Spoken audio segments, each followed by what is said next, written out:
en los medios. Buenos amigos, como les habíamos anticipado, tenemos con nosotros a Luis Reyes, economista, director general de presupuesto, miembro del Comité Central del Partido de la Liberación Dominicana, PLD. Así que, don Luis, para nosotros es un gran placer tenerlo aquí en Propuesta de la Noche. Buenas noches, ¿qué tal? Buenas noches, Manuel. Buenas noches al público televidente. Un placer, como siempre, compartir contigo estos momentos. Bueno, gracias, gracias. Bueno, Luis, empezando el año, el debate se ha centrado fundamentalmente en el proyecto de ley de fideicomiso público que el gobierno sometió al Congreso antes de finalizar el año 2022.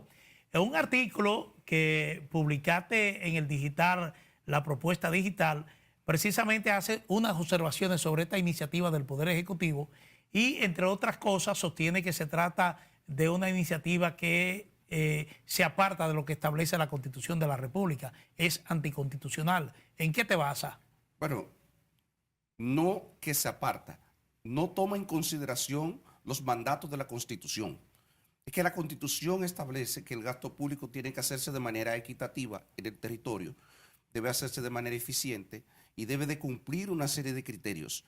Y esos criterios se recogen anualmente, periódicamente en un documento que se llama Plan Plurianual de Inversión Pública. Y entonces la pregunta que uno se hace es, porque el proyecto de ley no lo dice, los proyectos que se ejecuten en los fideicomisos, a través de los fideicomisos, se van a hacer al margen del Plan Plurianual de Inversión Pública. ¿Cómo se va a incorporar eso al plan? ¿Quién lo va a decidir? ¿Cómo se va a dar esa articulación? Porque en ese mismo artículo que tú refieres, yo digo que la administración financiera es un conjunto de principios, de normas, de órganos articulados que tratan de eficientizar la gestión de la administración financiera del Estado. Entonces, ese fideicomiso no toma en cuenta eso para nada. Se redacta de espalda a esa realidad y se convierte entonces en un ente perturbador de los avances institucionales que han venido teniendo lugar en los últimos años. Porque ¿qué es lo que persigue el gobierno con esto? ¿Qué es lo que quiere? Eficientizar la la inversión pública, el gasto. Hay un montón de dudas que a uno le surgen. Preguntas como estas. Por ejemplo, la Policía Nacional tiene un fideicomiso. Entonces, el gasto en compra de uniformes, de armas de reglamento, de botas que realiza la Policía Nacional, lo va a hacer un fideicomiso. Perfectamente podría hacerlo, pero ¿quién va a garantizar que ese gasto que está destinado en el presupuesto general del Estado para la Policía Nacional se ejecute fielmente después que esté en manos del fideicomiso? Porque ya eso saldría fuera del ámbito de la Dirección General de Presupuesto. Ese proyecto de ley no dice que la Dirección General de Presupuesto debe de verificar el cumplimiento de los mandatos de la Ley General de Presupuesto. Peor aún, el proyecto incorpora la figura de el fideicomitente adherente. Pero disculpa, porque aquí hace mucho tiempo que se está hablando de fideicomiso. Incluso durante la administración del expresidente Danilo Medina se produjeron fideicomisos. Y desde la presente administración, desde los inicios, desde el principio, hubo igualmente fideicomisos que están vigentes actualmente. Ahora, ¿cuál es la diferencia? ¿Qué es lo que se trata de subsanar ahora con esta iniciativa legal que no estaba contemplada cuando ya se inició la aplicación de acuerdos de fideicomiso aquí por parte del gobierno dominicano? Mira, hay tres cosas que uno observa en el proyecto de ley que el gobierno trata de subsanar. Lo primero es flexibilizar de alguna manera todo lo que tiene que ver con la ley de compras y contrataciones. Fíjate que el proyecto de ley solamente refiere que hay quienes sostienen los principios, que trata de evadir las normas de compras y contrataciones. Por lo menos el cuerpo de la ley dice que se va a regir por los principios, pero yo no sabía que los principios sustituían el cuerpo de una ley.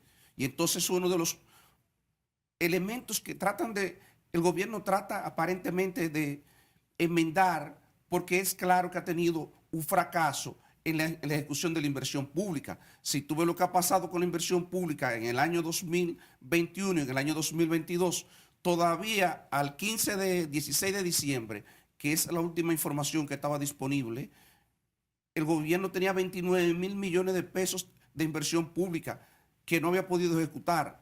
Y si tú tomas en consideración que ya la inversión pública es un monto históricamente bajo, entonces tú puedes entender que el gobierno quiera flexibilizar eso para mejorar la inversión. Pero yo creo que esas cosas se podrían hacer en algunos casos porque el fideicomiso no puede sustituir las instituciones públicas, las instituciones que están destinadas para hacer eso. Eso es lo que yo planteo y yo estoy de acuerdo con que exista la figura del fideicomiso. De hecho, la mayoría de las personas que se refieren a este tema tienen poco manejo de la organización funcional del Estado en lo que tiene que ver con la administración financiera. A lo que me refiero es a lo siguiente. En la organización del Estado existen 4 tipos de instituciones hasta ahora. El gobierno central, las instituciones autónomas y descentralizadas, en el cual entran los poderes y los cuasipoderes públicos, las empresas públicas, y ahora entran las empresas desconcentradas también, las instituciones desconcentradas, pero es un caso, digamos, particular dentro de esas 3. Y ahora entraría como figura que es parte de la organización del Estado, el fideicomiso. Esas 4 entidades públicas, desde el punto de vista financiero, tienen que consolidar sus estados financieros a fin de año. Y para hacer eso se necesita que se den una serie de coordinaciones que esa ley no prevé. Por eso yo digo, es un atentado contra la forma como está funcionando el Estado dominicano actualmente desde el punto de vista de la administración financiera. Bueno, pero los fideicomisos estuvieron funcionando sin esa ley.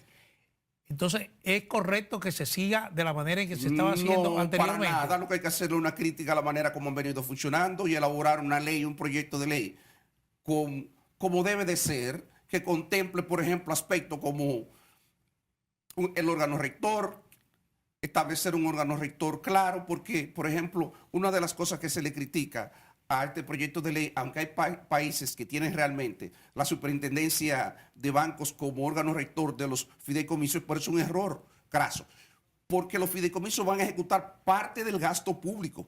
Si van a ejecutar parte del gasto público, usted no puede evaluarlo solamente desde el punto de vista financiero.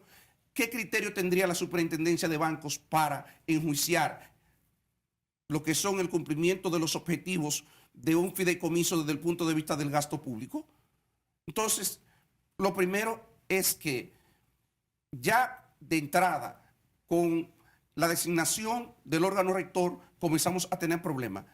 Luego siguen con el tema de los fideicomitentes adherentes, que otro problema que la ley deja un montón de huecos abiertos, pero peor aún, en el tema de la rendición de cuentas, en el tema de compras y contrataciones. En el tema de rendición de cuentas nos remite a la ley de desarrollo hipotecario y de fideicomiso, que es un ente privado y que podría ser suficiente en algunos casos, yo lo reconozco. En el caso, por ejemplo, de un proyecto público-privado o de una empresa pública de derecho privado, como puede ser el Banco de Reserva, para que la gente entienda, o puede ser cualquier otra empresa del gobierno que participe en un mercado competitivo, uno sabe que no puede tener, en determinados casos, informaciones abiertas. El Banco de Reserva no puede darle, por ejemplo, su plan estratégico y subirlo, digamos, y dar todos los detalles de su plan operativo anual, porque eso puede afectar su competencia, el entorno competitivo en el que se desenvuelve y afectar sus operaciones.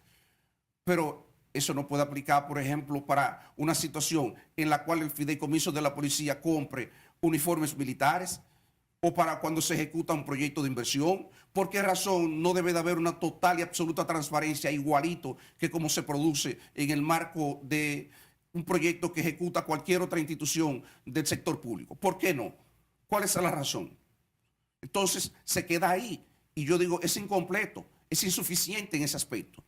Y así sucesivamente, y toda la coordinación que tiene que darse con el resto de las instituciones del Estado. Entonces, yo creo que eso es un proyecto que tiene muchos huecos y obviamente es perfectible, y si hay la voluntad política, y ojalá así sea, que se trabaje en eso y que se le ofrezca al país un proyecto que realmente venga a fortalecer la institucionalidad, no que conspire contra lo que se ha construido durante los últimos 10 o 15 años. Los fideicomisos son una realidad, Luis. Ahora, ¿qué hacer? ¿Qué puntos puntuales tú entiendes que hay que hacer para que este proyecto sea viable? O por comencé diciéndote el tema, por ejemplo, de la rendición de cuentas. El tema de la rendición de cuentas inmediatamente tiene que establecerse que debe de haber, desde el punto de vista de los beneficiarios, por ejemplo, de los contratos, que eso estaría disponible porque así lo establece la ley, en los contratos de fideicomiso, los beneficiarios de esos contratos, los desembolsos correspondientes, la ejecución, el monitoreo que se lleva a cabo, y eso debe estar de manera periódica. Y los montos, por ejemplo, cualquier gasto, todo lo que tiene que ver con la ejecución de ese proyecto debería estar disponible, como está disponible cualquier proyecto que ejecuta actualmente el Estado. Desde el punto de vista del fideicomitente adherente, eso hay que ponerle una serie de restricciones para ver quién puede ser fideicomitente adherente, bajo qué condiciones puede serlo y qué criterio tiene que cumplir él para adherirse. Porque ¿quién va a decidir quién es fideicomitente adherente? Cualquier funcionario público. Más cosas todavía. Se establece que los consejos de administración, los consejos técnicos de administración van detrás 5 personas. Señor, establezca de 3 personas y establezca por lo menos, y si lo dejen 5, establezca el poder de veto que debe tener el presidente del consejo. Porque de lo contrario, usted le puede poner 3 personas en el sector privado y usted privatizar las decisiones del consejo. Y después hay que establecer una serie de coordinaciones con todo el resto de la administración financiera del Estado para asegurarse que se registra apropiadamente la inversión que se hace a través de los fideicomisos, que cumplen con esos mandatos constitucionales que yo hacía referencia, y que además de eso, las otras instituciones que podrían ser afectadas con las decisiones tienen acceso a las informaciones y a registro correcto de esas informaciones. Porque yo me pregunto, en una situación normal, usted podría hacer una transferencia a la Policía Nacional, digamos, por 100 millones de pesos para la adquisición de bienes, equipamiento en sentido general. Y luego se hace la adquisición a través de un fideicomiso. ¿Y cómo eso se registraría en el sistema de administración financiera del Estado? Con que le hicimos una transferencia y no sabemos el detalle del objeto del gasto. ¿Sabe cómo es que se registra para el público televidente? ¿Cómo es? Que a nivel presupuestario, por lo menos, si usted compra copas, por decir algo, usted compra computadoras, usted puede ver por objeto del gasto el destino de los recursos del Estado. Y eso no se asegura en ese proyecto de ley. Entonces, esos son aspectos en general. Si uno toma el proyecto, posiblemente en detalle voy a encontrar muchísimas otras cosas más. Pero por lo menos esas cosas que son tan evidentes y que atentan, repito, contra la institucionalidad que se ha venido construyendo, esas cosas habría que enmendarlas para que ese proyecto cumpliera mínimamente con las condiciones para ser conocido y aprobado en el Congreso de la República. Luis, pasando a otro tema, cerramos el año con muchos anuncios optimistas, es decir, de desempeño económico por parte del gobierno. Es decir, cerramos con un crecimiento económico como se estaba previsto.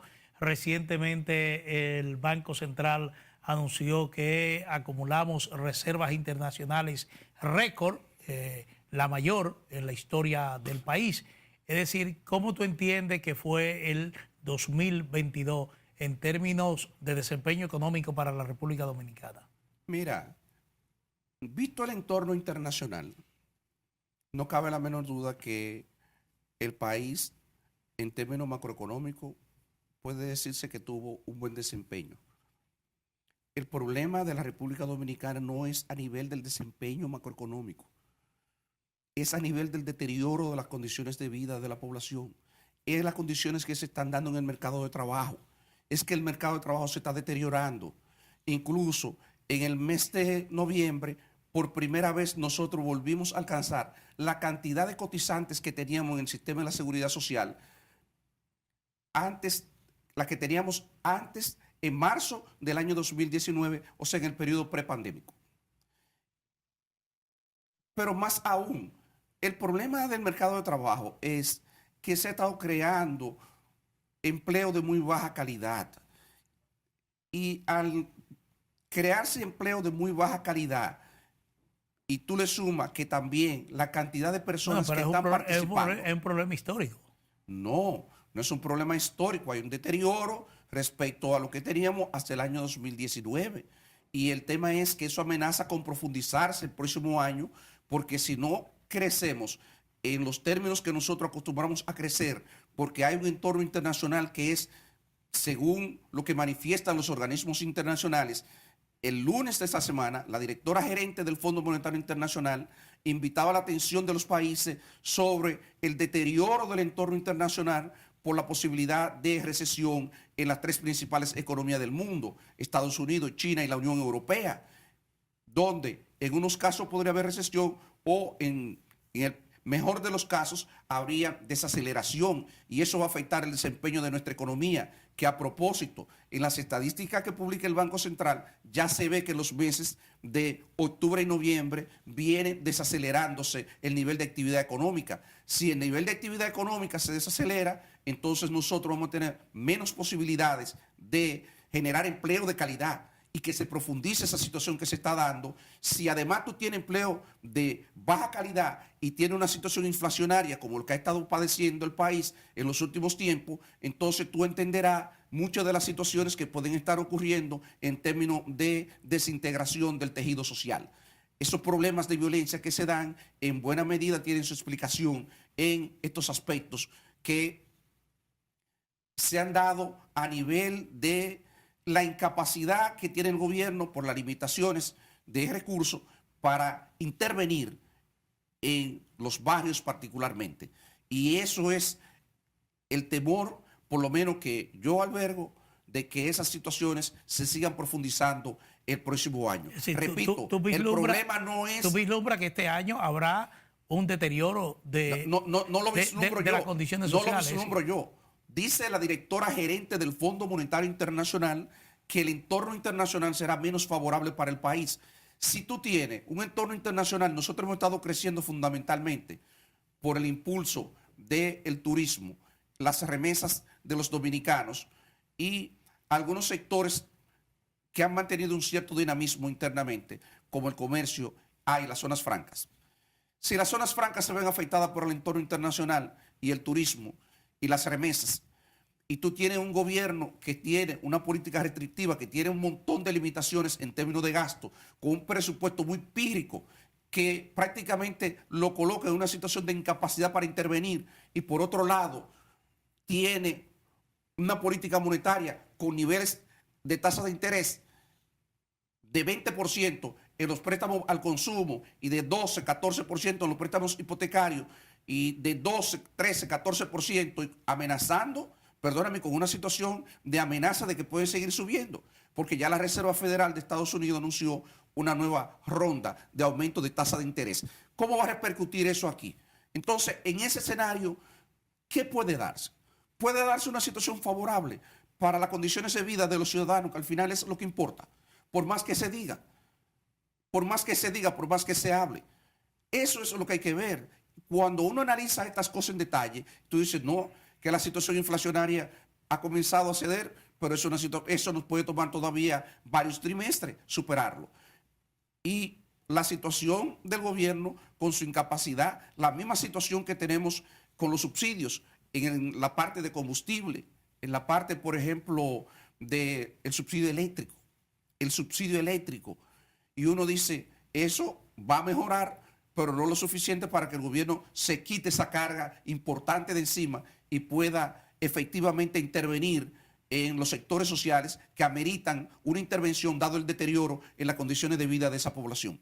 Bueno, otro anuncio que no se entendió mucho fue el del ministro de Hacienda, Jochi Vicente, quien recientemente informa que la deuda pública de República Dominicana cierra con una reducción de 1.9% en relación al PIB, incluso inferior al nivel que tenía cuando este gobierno la recibió de la administración anterior.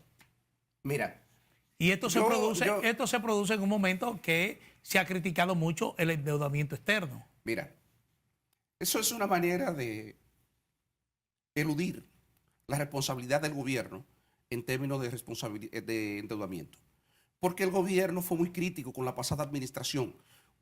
Parte de la narrativa del gobierno que le ayudó, digamos, a ascender al poder fue que el gobierno anterior, recuérdate, era dispendioso y tenía una cierta adicción al endeudamiento público. A la fecha, esta administración ha desembolsado 13.200 millones de dólares por concepto de deuda pública en apenas menos de 2 años y medio. Y con lo que tiene previsto en el presupuesto del próximo año, más de 4.000 millones de dólares, perdón, 3.000 y tantos millones de dólares, con eso superaría el monto que se endeudó la administración pasada del 2012 al 2020. En solo 4 años estaría duplicando el nivel de endeudamiento. Entonces, pero ¿cómo se explica esta reducción de 1.9%? ahora bien, con un eufemismo que realmente a uno un tanto ingenuo, para decirlo, mira, de la mejor manera. Cuando tú tienes una situación inflacionaria que golpea a la población, el Producto Interno Bruto tiene 2 componentes. Tiene un componente, la producción real, la producción física, multiplicada por los precios.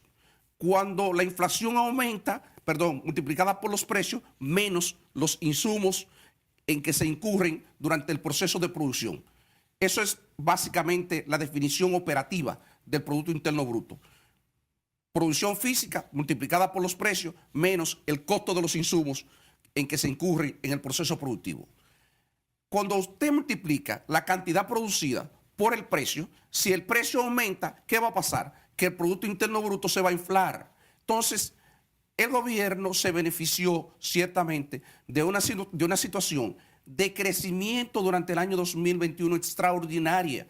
El Producto Interno Bruto nominal creció casi 20%. Primero por un crecimiento real que no solamente se debió a la política del gobierno, sino a los programas que había dejado la pasada administración del presidente Medina, pero además también por el efecto inflacionario de 9 y tanto %. Entonces, ese Producto Interno Bruto, cuando usted divide el total de la deuda entre ese Producto Interno Bruto inflado por la inflación y en parte también por el crecimiento que se registra, que no es responsabilidad únicamente de esta administración, o sea, la parte real, la parte física, cuando usted divide el total de la deuda entre un cociente que es mayor porque está inflado, obviamente que va a caer, pero usted ha hecho eso a costa de deteriorar las condiciones de vida de la población.